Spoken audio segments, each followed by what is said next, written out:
I normally put low-calorie sweeteners in my coffee, mainly just because, like, I have a really bad sweet addiction. Oh, do you? Yeah, I love sweet things too much. So I sort of subsidize my sugar addiction with artificial sweeteners. And whether or not the research says my liver will fail me in the next 40 or 50 years, that's fine. Like, okay, this bottle used to be a Coke bottle, if you couldn't tell by the silhouette. And it was a Coke no sugar bottle. And I go through those like a crack addict goes through fucking crack. Because, like, Holy shit. but only on the weekends. Well, Fridays and the weekends. Like, weekends, like, I'll buy like 1 or 2 or 3 liters and then just chug that motherfucker down. There's a lot of caffeine, which might explain, and also the sugar might explain why I'm so addicted to it. Yeah. But yeah, I know. To me, because, like, it's low calorie. Actually, it's very, very low calories for the amount I'm drinking. Like, if you compare that to, like, Coke Zero, it's Coke Zero for you, but it's Coke no sugar here. Oh, okay, and fair enough. It tastes sweeter, and there's like no sugar in it. So I'm like, That's sus. Imagine they have like some compound that makes it sweeter than sugar, and it's ultimately so much more dangerous for you. The best. I love Coke. If I die, that company is so great.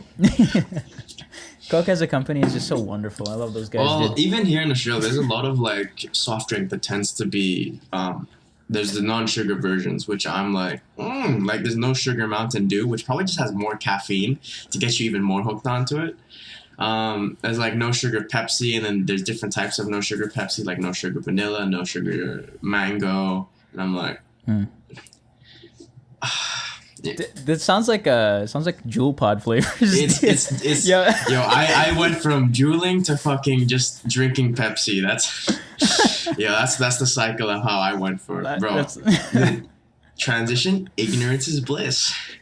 Dude, true. The cycle of addiction. You gotta love it, dude. Dude, don't worry. I only snort crack on the weekends. Like, it's really nothing. Yeah, I only do worry about it. once a week, keep it simple, just a couple baggies. Just a couple baggies, dude. Yeah, no sugar, but it's only on the weekend. Yeah. It's all good, dude. Like, don't get me started on like ice cream or like chocolate, bro. Oh, fuck. I actually have a problem. I have a problem. Absolutely fiending for that. I'm shit, like, dude. Fix yourself. Meanwhile, dude.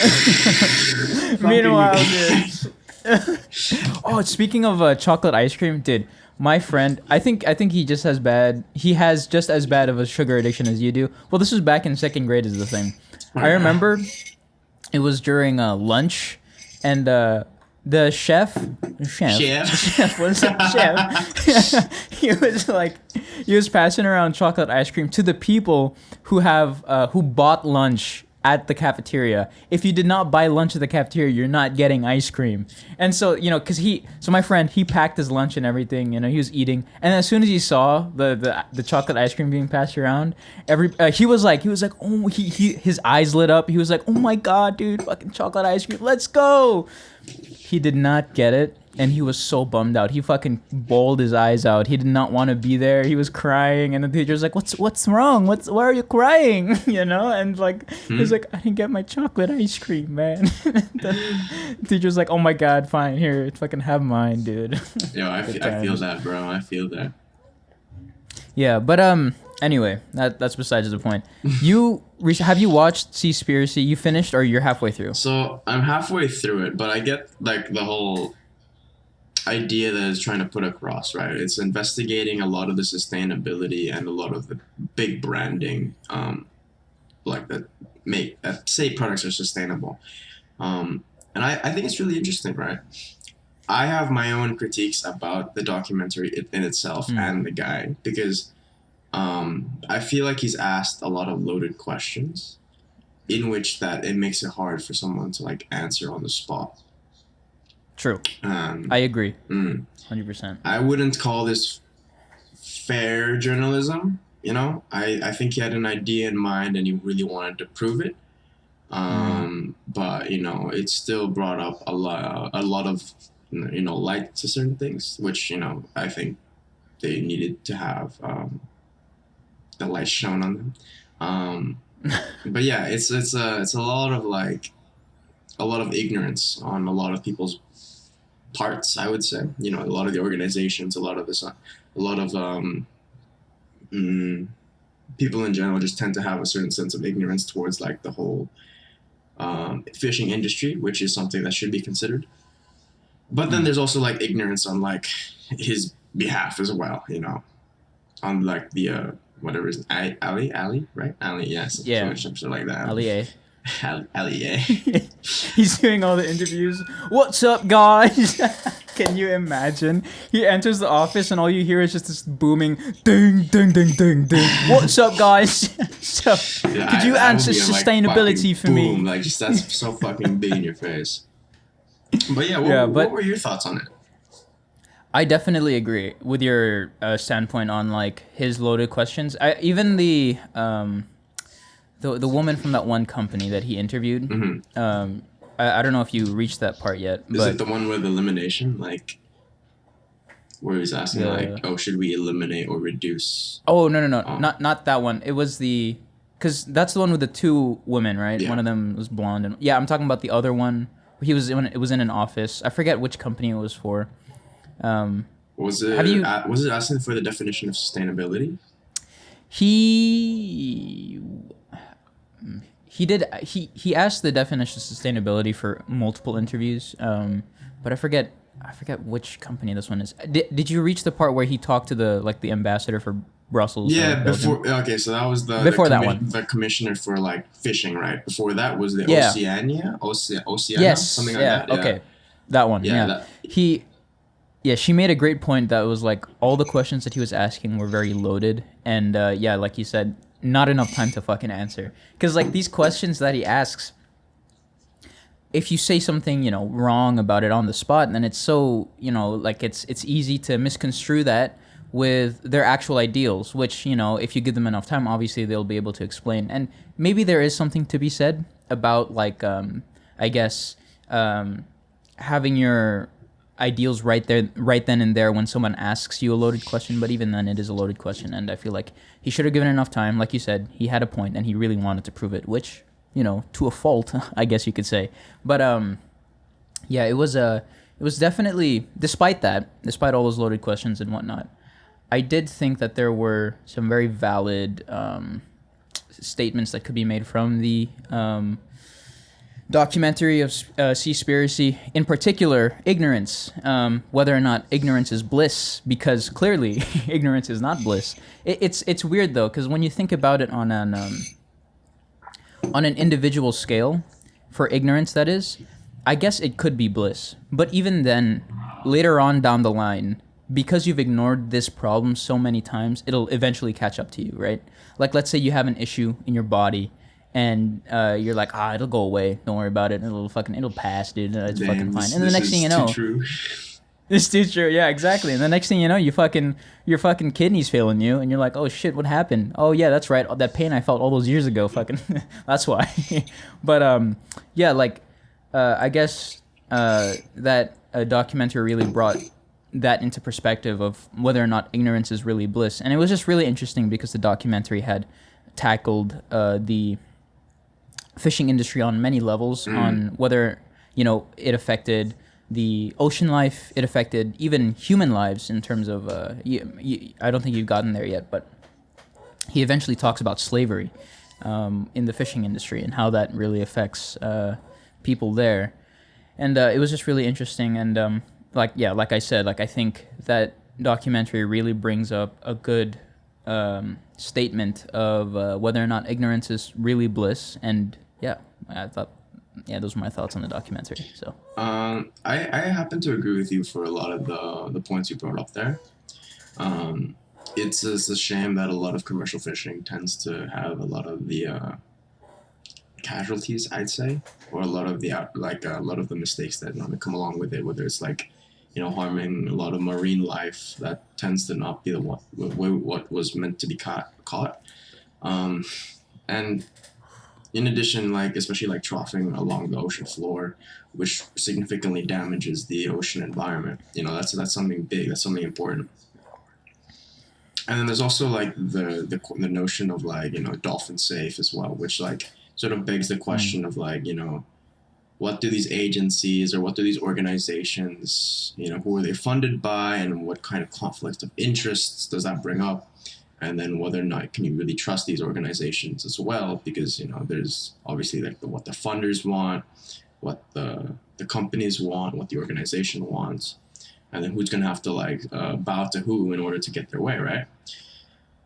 And these are all very big important questions that we should have to think about, because even if the oceans don't fail in our lifetime, they'll definitely fail in next 2 or 3 generations from now, let's say. That I don't know whether or not that may be true, but a lot of the research is showing that if the current rate that we're going at with our consumption doesn't look too bright for the upcoming generations. And that's something whether or not we should have to think about. Should we be ignorant about? Whether should we just like out of sight, out of mind? If it doesn't affect me now, then I don't give a shit, right? But that kind of ignorance, it will lead to something happening to your kids or your grandkids. And then can you really stomach that idea, that the fact that you could have done something in your lifetime to help remedy issues that will be coming in the future? And that's a decision whether or not you want to live, like you want to think about or live with. And then you could take that whole notion with a lot of issues in our contemporary society, looking at climate change, and how that will affect our upcoming generations within the next 100 years, and whether or not Earth will be livable in the next couple 100 years afterwards. And those are some questions that we have to strike up with ourselves, of whether or not we should do something that may inconvenience our lifestyle, right? But we're doing something because it'll benefit the future generations, because you're not thinking solely of yourself, but you're thinking of your family and maybe even the species as a whole. Or you rather just stay in ignorance instead, which I don't blame someone for doing so, because it just puts all the questions you have in your mind, just puts them in a box, and you don't have to deal with it, which is a great way to just like live life, because you'll just be happy. You won't have to deal with a hard question that people normally have to deal with throughout life. But yeah, going back from that, because I sort of thought that in a sense the guy was being, or the director Ali, right, he was in a sense being quite ignorant as well, mainly because he kept advocating for the reduction or elimination of seafood consumption. I don't necessarily agree with that. Mainly because, if you're reducing or eliminating your seafood consumption, right, then you're either proposing that someone either becomes vegetarian, vegan, or continues having like an omnivore diet, which includes consisting of land animals, right?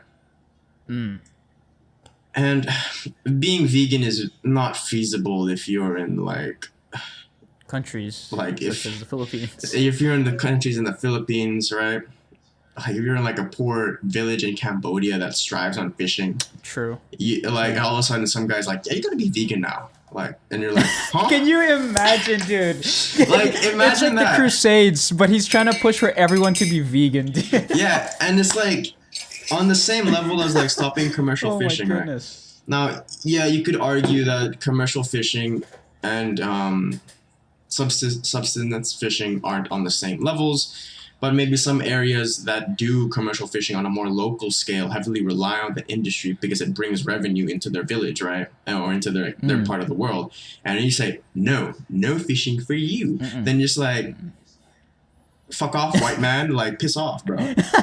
And, he had a very like Western, middle class and rich, wealthy kind of people oriented view, because I don't think he really considered like that some people really need these kind of livelihoods, right?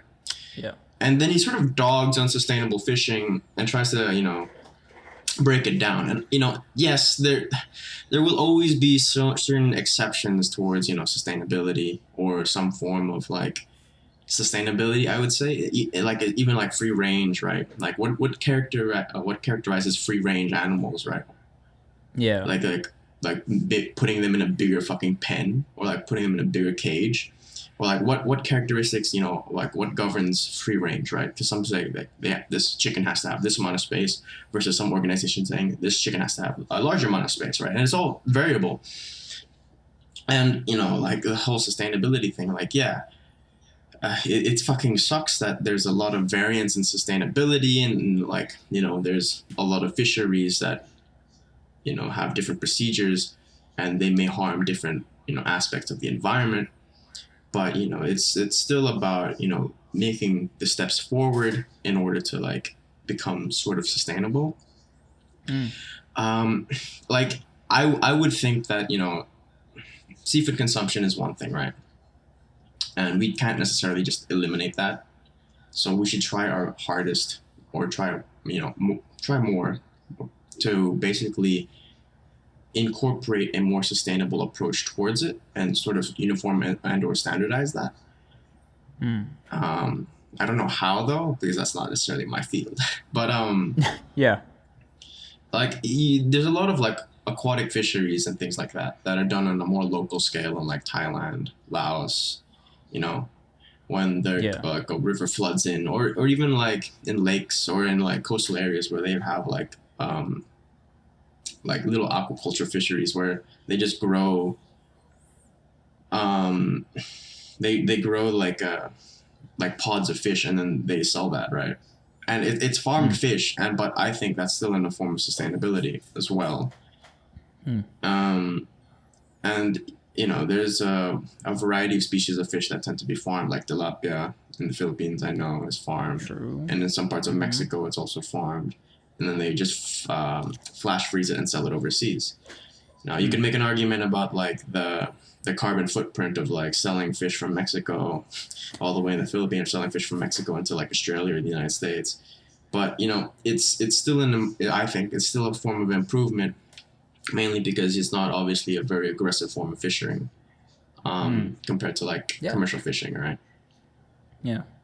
And there's obviously the consideration of like how much you have to produce to meet the demand of of fishing, right? And it's a relatively big picture thing where it's like a lot of parts have to be necessarily fixed or improved upon in order to make the whole machine move better and more efficiently. And I do think, in a sense, the documentary does bring light to a lot of these cogs and a lot of these issues within the machine. But at the same time, you can't solely just say that that's bad. Like all these pieces are bad, because in a sense they still provide a function. I would prefer if the commercial fishing didn't have a fucking dolphin, so I didn't feel guilty about eating a can of tuna, because like did a dolphin die for this can of tuna? But there's no guarantee of that, right? There's absolutely no guarantee, unfortunately. And the best you could really do is push for some more transparency, push to start eating fish that come from local aquacultures or fisheries instead of being commercially farmed. And those are consumer decisions. And he kept talking about like having like what can consumers do on like the like an NGO website, right?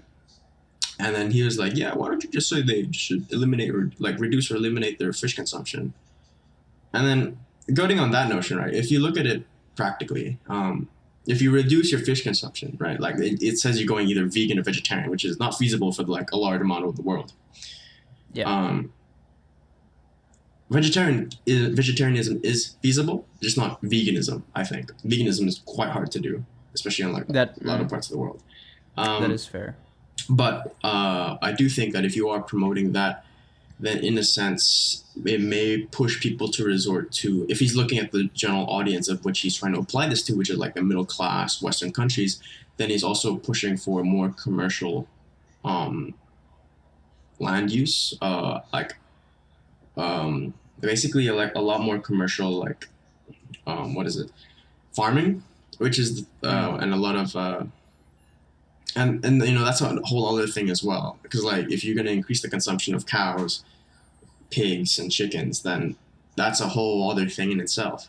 By the end of the documentary, he actually he unfortunately he really only touched over it, but he kind of brought that reducing and elimination of fish consumption. He brought that to a wider scale, and he instead talked about just stop like eating meat and such Oh, so because he's just telling you to be vegetarian and vegan. yeah, to basically to that extent, yeah, because like he talks about how it's difficult to know whether or not these forms of sustainability are really being he gives so his definition of sustainability by the end of the documentary was that sustainability is just an excuse for people to do things for forever, and I'm it's an interesting look on sustainability because I feel like sustainability is definitely much more nuanced than that. But that being said, by the end of the documentary, he does talk about how if this is happening to ocean life, then this who knows what's happening to the life of animals on land and stuff like that. And I just thought it was really interesting because like you said, it's difficult to be a vegan in certain underdeveloped countries or developing countries, really, because developing countries, they don't have that access to, I guess you could say, food resources, wherein you can turn certain things that were previously meat into vegan sources, because the countries that are developed, they have the resources to do that.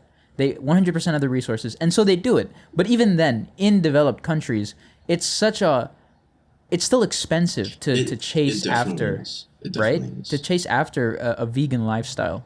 And there are a few people who I know that are vegan online, and they do extremely well for themselves. But even then, like I feel like it's just easier for the majority of people to not be vegan. But that's a different argument for another day.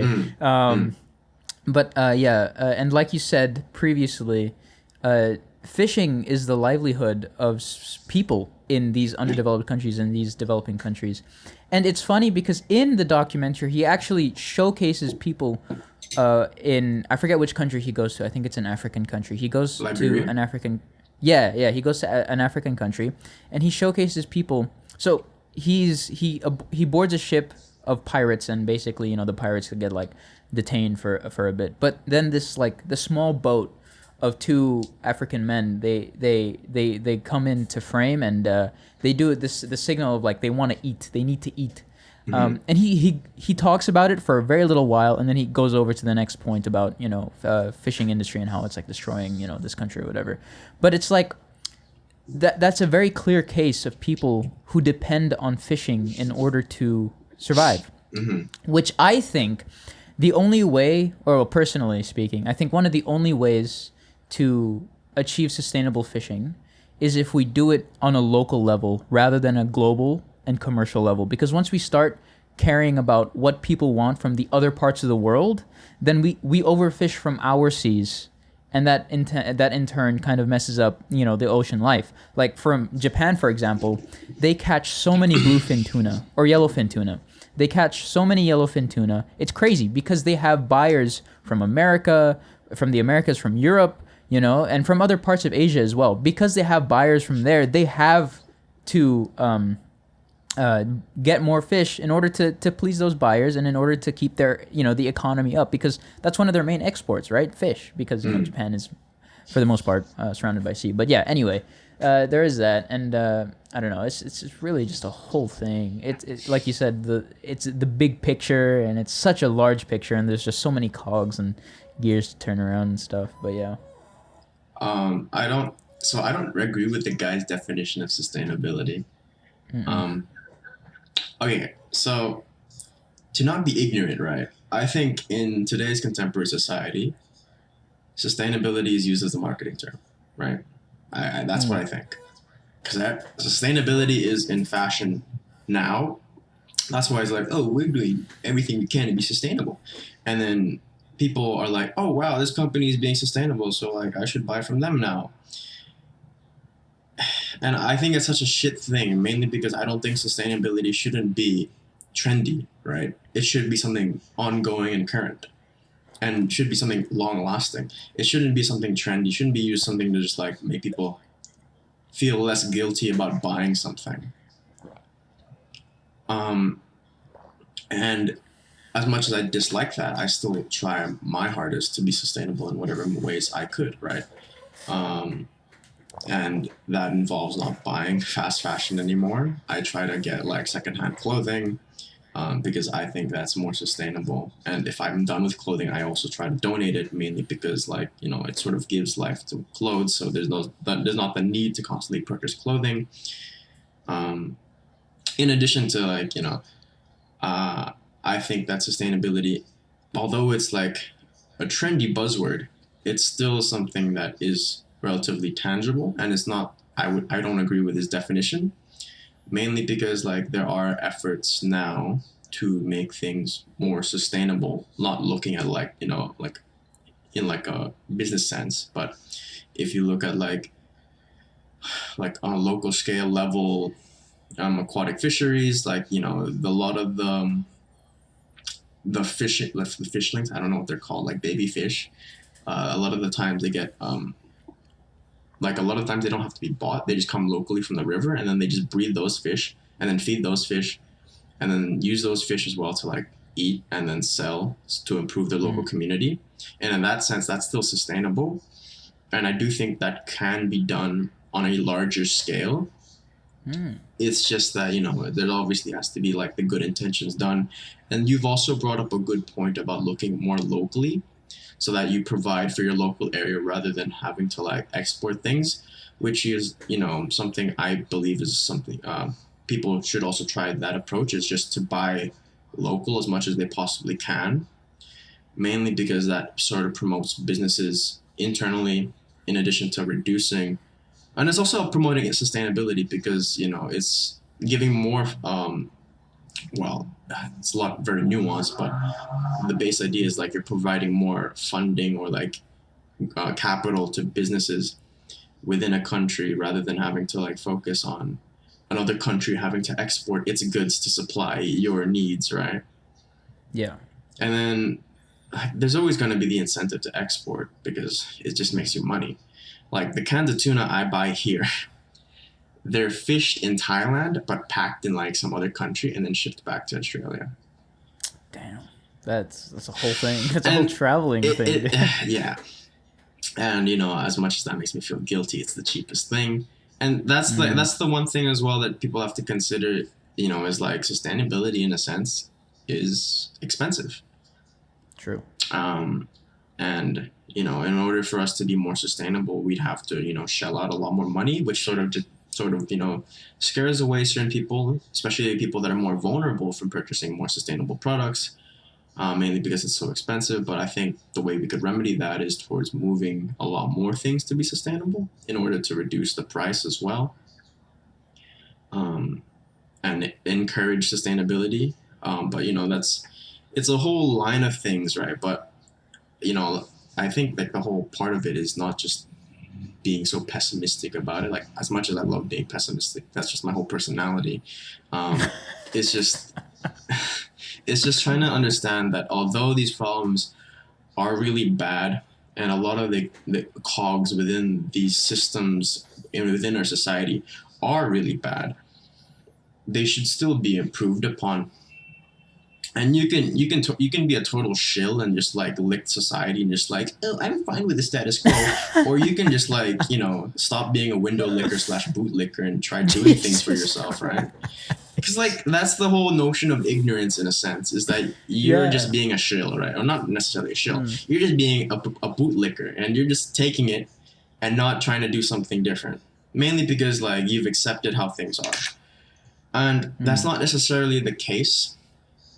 Like people, so to relate this back to ignorance, a lot of the times people are either given the decision to be ignorant or to not be ignorant, or they just don't have that opportunity because of like societal constraints, Yeah. or like cultural constraints, or how they were raised, right? But in most cases, people in today's society are given the chance to not be ignorant. Um, and whether or not they choose to not be ignorant, that's solely their choice. Um, and, you know, when you do like uncover the truth, when you do go down the rabbit holes and take whatever fucking pills you've been taking to, like, you know, unmake Yo.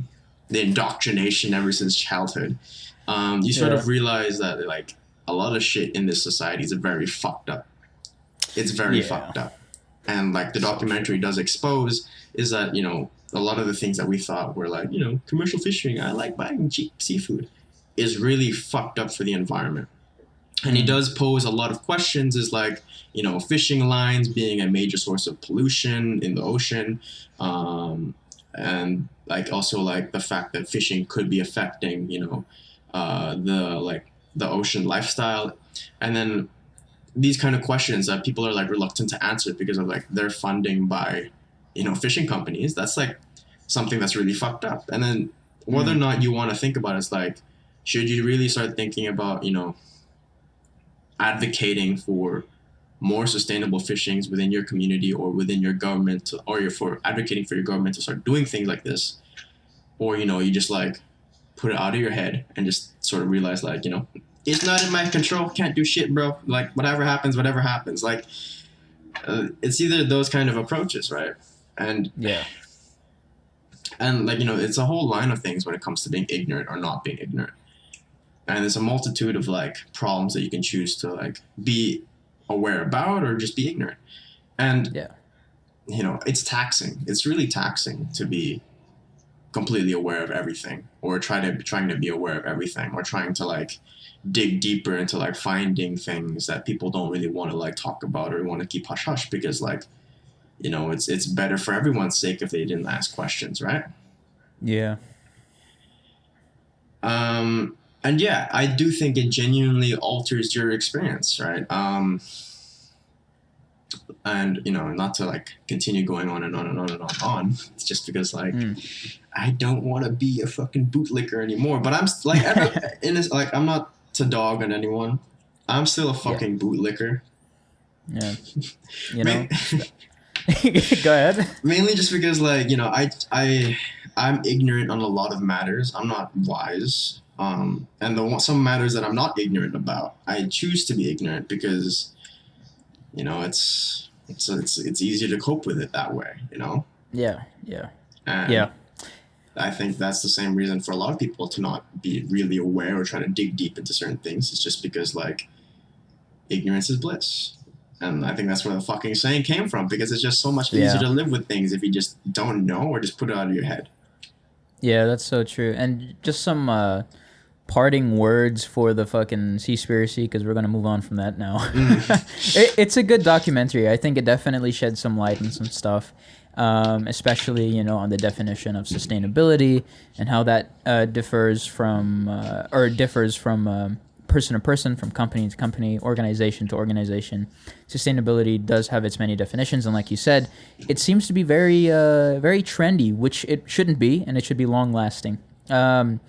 But at the same time, the documentary, of course, has its faults, in which it does seem to be very focused, or it really has this attention towards people who are able to really chase kind of a vegan lifestyle, if you will. And in countries where it's not so easy to become a vegan because of, well, one, economic restraints, or because we just don't have access to the same amount of vegan resources as some other countries might have. You know, the documentary does seem to appeal more to the countries that do have the ability to be more vegan. And if you do have the ability, I think it's definitely something that you should look into. There are potential health benefits. There are potential environmental benefits as well, which is very important. So there's that. I mean, I think even my high school geography teacher, I think he even like, no, not him. It was my high school history teacher at the time. Not who you're thinking of. He recommended that we eat worms, or like fucking shit like that, and because it's just like it's better for the environment. So Yo, that's where the future's fucking, looking like, brother. Yeah. That's what's probably going to be happening in the next 20, 30 years, is us eating fucking Yo. bugs. I want my worms sautéed in onions, dude. Fuck, bro. Like, I love meat too much, man. Dude, meat. Yeah, it's a whole thing. But yeah, moving on from Seaspiracy, but still under the same, you know, vein of ignorance. I think, Alex, you did bring up some good points about ignorance being very taxing, or not ignorance being taxing, but what's it called? Awareness being taxing, and Yeah. how ignorance can provide a sense of relief, I guess you could say, for situations such as that. And I think it's really just a reaction to all the shit that's going on.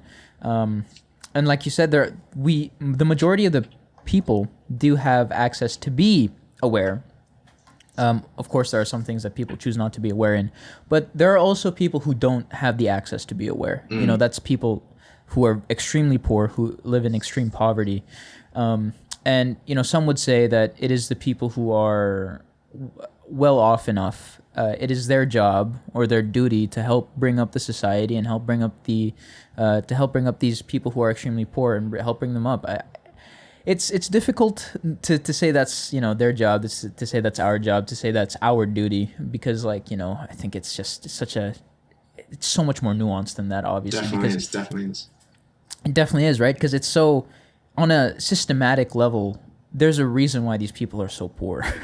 There's a reason why there are kind of, even though it's not outright said, there are still classes, if you will.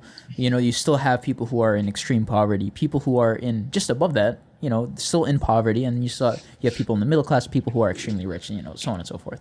But yeah, that's a whole thing when it comes to levels of ignorance, intentional, unintentional, and whatnot, because the people who are extremely poor, I think they are unintentionally ignorant. Because it's funny when you think about it, though, because those who are extremely poor, they are kind of the section of people that we need to be aware of, and they don't know that. It's so weird to think about when you kind of think about it that way. But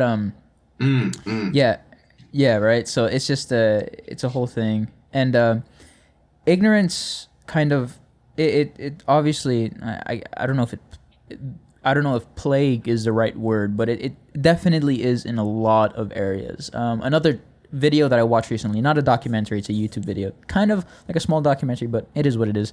It's it's about sports. It's by a certain YouTuber of Clarence Zero, on and he is an ex Olympic weightlifter, and he has interesting views on anti-doping. He thinks that anti-doping shouldn't be a thing because of all the issues that it poses. And it's funny because people in school, you know, people in general, they would think that anti-doping is great, because, you know, it supposedly helps make a level playing field for athletes, and it supposedly helps people to kind of participate in sports on a more equal playing field. But in reality, if you have the money, you can pass drug tests. If you have the money, you can buy compounds or like steroids and stuff. And if you have the money, you can just basically get away with most things. And there is an argument that could be made that, you know, of course, anti-doping is still very helpful in that regard in terms of making a level playing field. But as it stands right now, it really doesn't in terms of you know, sports and whatnot. But that once again is on a systematic level in terms of the sports industry. In terms of the fishing industry, there was a Seaspiracy, and that was another whole thing. But kind of want to bring the attention towards ignorance on an individual level, and how that would affect that individual, and how that would affect individuals around that person. Because I think individual ignorance, or I don't even know if that's the right way to put it.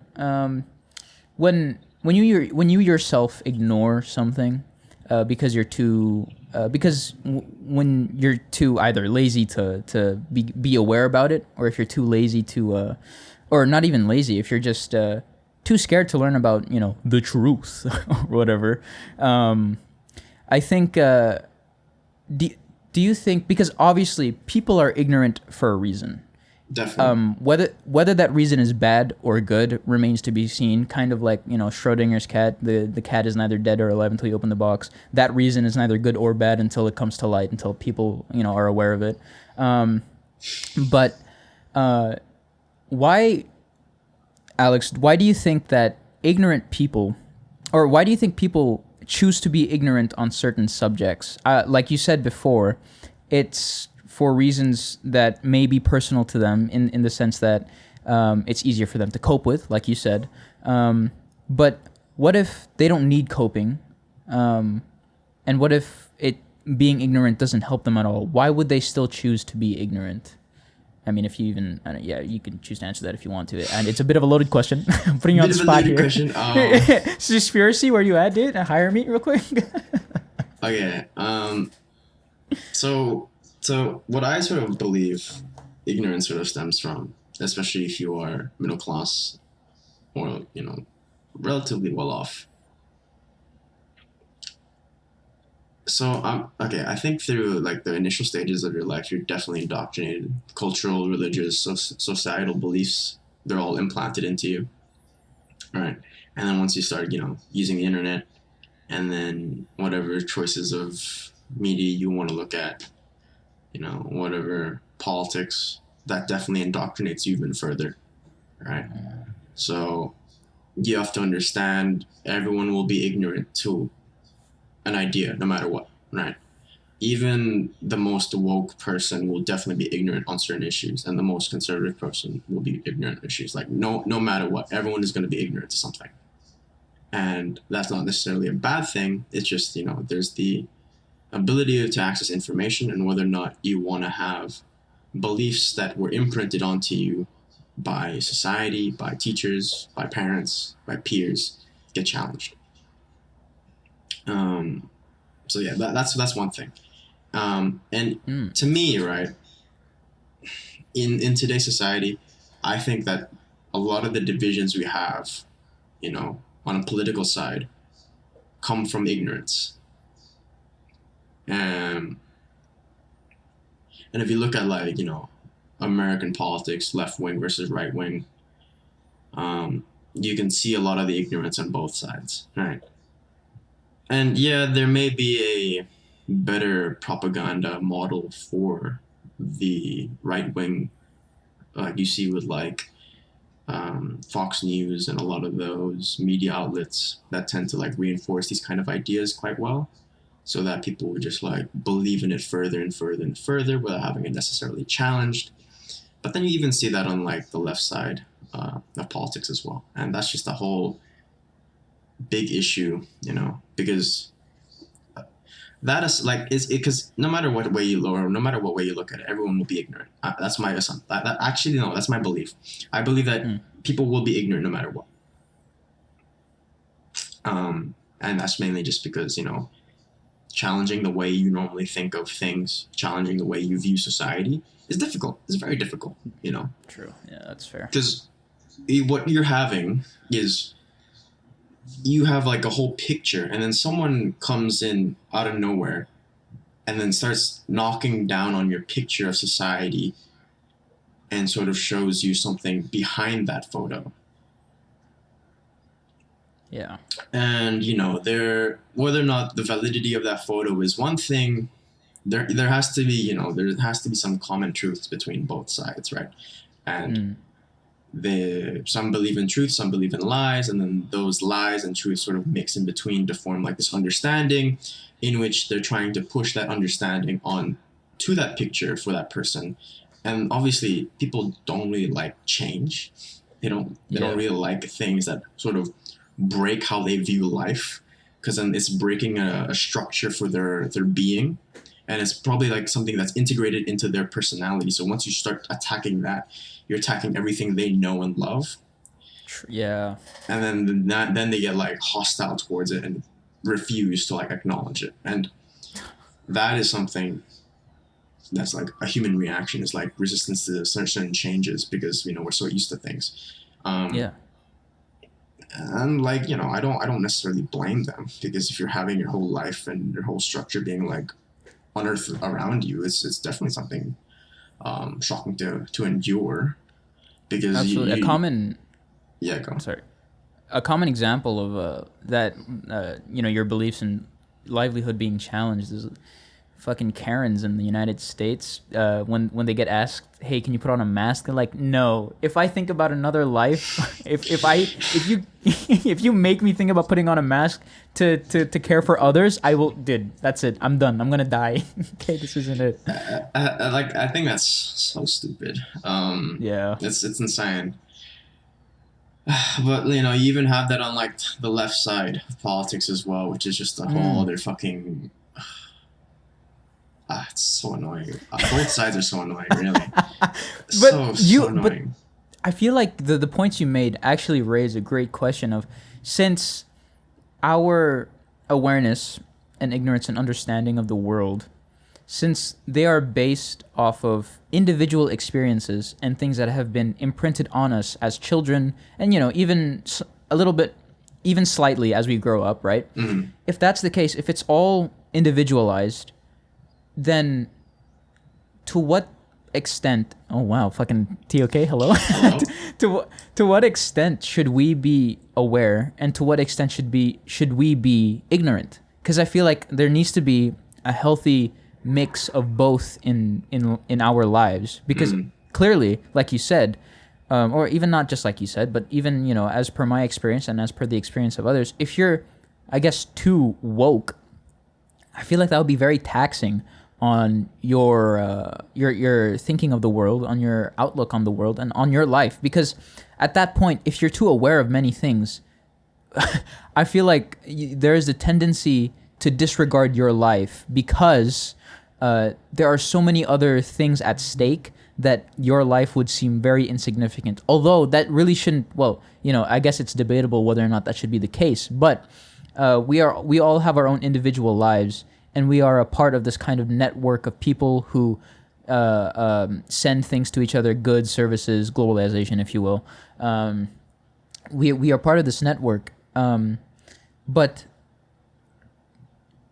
because we are a part of this network, how much of which should we disregard? How much of this should we be aware of to help better our lives? Because, like I said, I feel like if you're just too aware of things, then your life would seem so insignificant.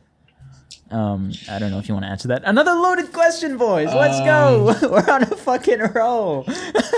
Maybe. Yeah, go ahead. You wanna say something? I wouldn't really have the answer to that. Wow. Alex not having an answer. No anecdote. No. This. I want to hear this anyway. I think we all do. But yeah, that raises a very good point, because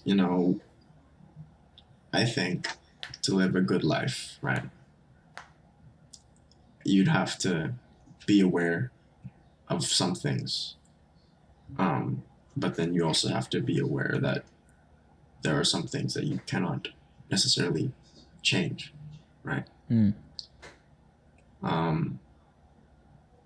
As much as like fight the system, brother, like that, as much as that's good. It's a lot of intricacies in that, right? A lot of nuances. You obviously have to continuously keep fighting and fighting and fighting and fighting for some sort of change, right? Whether you want to, de-link from the capitalist system, which is basically impossible at this point. There's something you just have to come to accept, and you have to live in. It's like, you get born into the society, you have to participate in the society, you have to pay taxes, you have to have all these identification, right? Because if you don't, what are you going to end up doing? You're going to be homeless, right? You can't enjoy the luxuries without participating in it. And obviously, if you feel guilt about capitalism, how some child in a Nike factory is making your shoes, or how some children in Bengal are making your clothes, or how a sweatshop worker at Foxconn in China is making your iPhone, you're going to have to live with that. And you could try to advocate for more,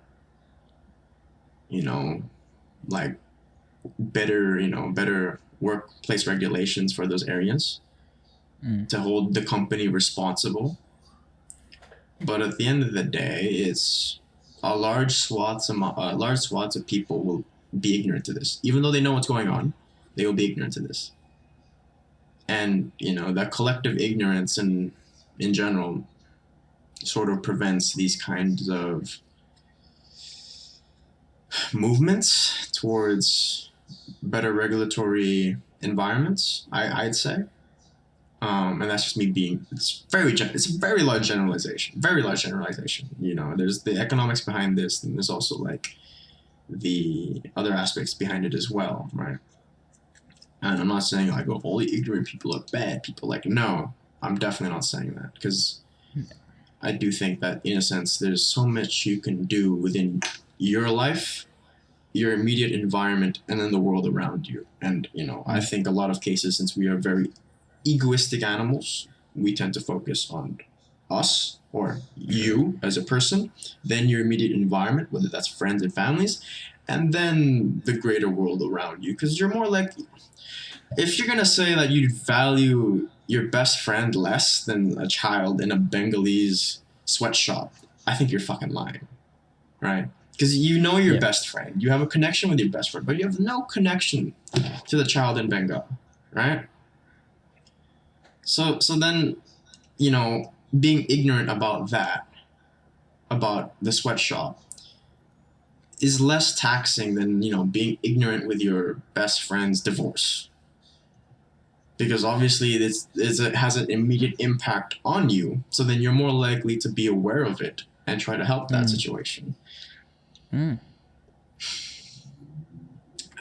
I apply this to my sort of like lifestyle as well, mainly because I'm a big meat eater, right? I love eating meat. I love beef. I fucking love it. I love steak. Okay, I can go on about how much I love eating meat. Oh right? My god! But then I sort of realized that once I left the Philippines, because I had meat like 3 times a day. Because like 1, I wasn't buying it, and 2, just like, oh, meat. But now that I have to like purchase, my own meat, and I have to realize like, I'm in a position where I'm capable of deciding whether or not I want to contribute to the slaughter of, cows. I chose for myself to stick to eating chicken and turkey and having beef on like a once every 2 months basis. And I, in a sense, I'm still ignorant to the meat slaughtering processes, but I've decided for myself to actually know and watch where my meat came from. So, I watched how animals were slaughtered. I watched how chickens were slaughtered. And I watched how they were processed. Because that's something you don't see anymore, is how animals were processed or slaughtered. Because we don't do that shit anymore. We don't hunt. We just like, oh, meat comes in a package. Wow, great. And it's like the out of sight. You don't consider that the animal, whether or not it had a good life, or whether or not the animal lived without suffering. And, to me, I was able to make that conscious choice. So I made that conscious choice. Yeah. And, I'm still ignorant because I'm still consuming meat quite on a daily basis. But the meat I'm doing, or the meat I'm consuming, it has less of an impact than I normally would have with like beef, right? Because it's chicken and they require less resources to produce meat, because like a cow requires like 1,000, probably like 1,000 liters of water just to produce 1 kilogram of beef. Yeah. And it requires a large swaths of land just to like grow and develop. And there's the idea of like, oh, but you're eating like chickens in like a farmed like factory. Like, yeah, I'm eating that. If I had the money, I would buy free range, but I don't. And that's something I'm willing to accept and willing to compromise with. I know what happens behind those big doors now. I know what it's like for a chicken to live in those factories. I know what it's like for like beef to be slaughtered, but I still choose to eat meat. And in a sense, that's me. There's a mixture of ignorance, but there's also a mixture of like woke, I would say, because I know where it's coming from. And as much as that may bother me in some cases, knowing how it's slaughtered, I still eat it because don't necessarily want to change that. And I think that's fine because I'm aware. I don't think that just meat just comes out of like some magical wonderland. I know where it comes from. And I think in this case, some approaches or like this kind of approach to a lot of issues is how some people probably know.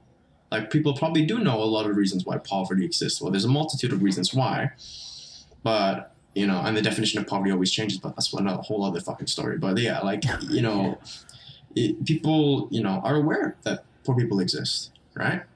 I see poor people in the street, and like I'm aware that they exist, but my awareness of them makes me feel, you know, bad internally.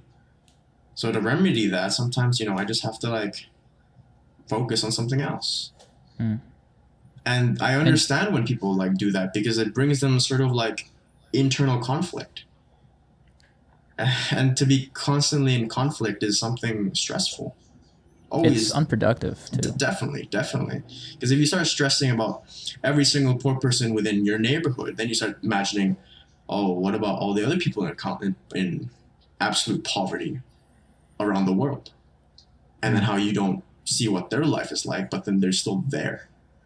Yeah.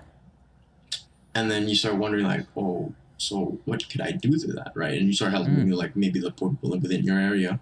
But then you still realize, like, even if I help them, there's still always going to be poor people no matter what. So then that's a sense that you have to be aware about, but then you can't constantly think about it because you still have your own life to live. Absolutely, yeah.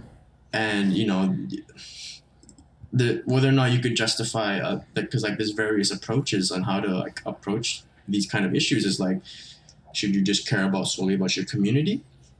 Or should you care about the world in general? But then if you care about the world, then what can you do?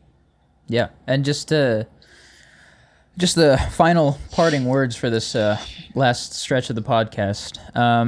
Alex, you brought up a shit ton of points, and great points at that, dude. I think there's a lot to take in from that, but more importantly, I think if you're aware of certain things, and if you feel like you need to do something, do it.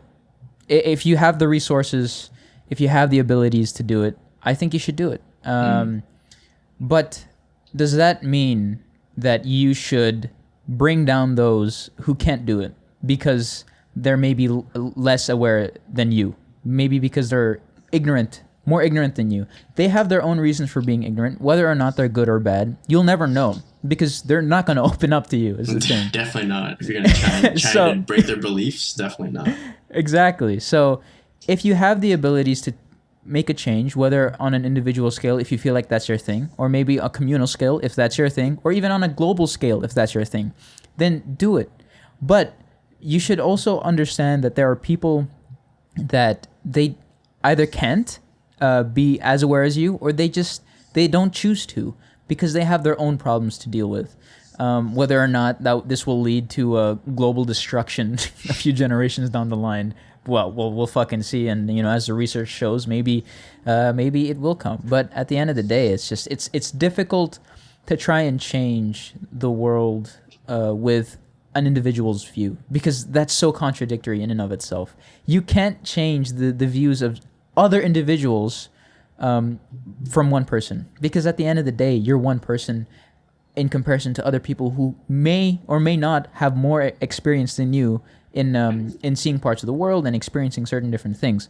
So I think ignorance, is it bliss? I think on an individual level, yeah, I guess it can be bliss. But when you think about it, really, ignorance is it's more of a coping mechanism for people and for even organizations and systems. I think ignorance can be a good thing when used properly. It can lead to more productive environments and things of that nature. Do you have any last words for this, my guy? I think I agree with what you say. Like, at the end of the day, it's your choice whether or not you want to be, you know, aware or ignorant of certain issues. And, you know, even if you are aware of this, well, how much you can do about it, that's up to debate because, you know, there's only so much a person can do. whether that's raising awareness or doing something for the community or trying to help on a global scale. And you still have your own life to live too. Like if you want to dedicate your whole life to like fighting the good fight, whatever that may be for you, or whatever you try to do on like a global scale or helping on a global scale, then yeah, that's something you could do, but you can't force people to break out of something that they don't view as ignorant. You can try your best to like raise awareness or educate people, but whether or not they take that information is totally up to them, and you can't really force that onto them. And it's just normally what you choose to do with your life and how you choose to like live it. If you're ignorant about some issues, then that's something you have to deal with yourself. But if you choose to be aware about it, and then you still live in ignorance, mainly because it helps you cope better, then I can't blame you. And at the end of the day, it's just like whatever you can do, like Benjo said, just do it. Yeah. No matter how small, it's always something that just gets the ball rolling at least. Yeah, absolutely. And with that, we would like to thank you for listening to this episode. It was a very hefty episode. I will say that. So, but we hope you guys took some things from it. Once again, these are our own opinions. Nothing that we're trying to imprint on you guys. We're really just putting it out there just for thinks. If you want to think. If you don't want to, then fucking don't, and don't listen to this. Easy as that. Okay. True. And with that, see ya. See you.